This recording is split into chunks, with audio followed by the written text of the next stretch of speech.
Hindi isa, kundi 2 season na ang pyrophobia. Ma-overcome niya na nga ba ang kanyang fear of fire? Sa season 3 ng pyrophobia, mafi-thrill talaga kayo.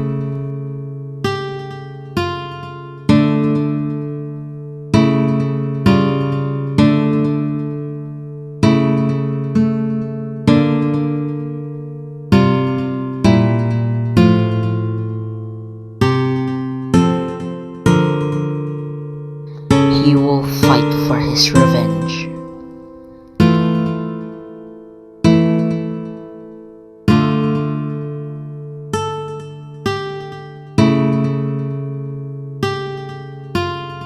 Sa season 3 ba, mag-iiba na talaga si Marcellus? Sino ngayon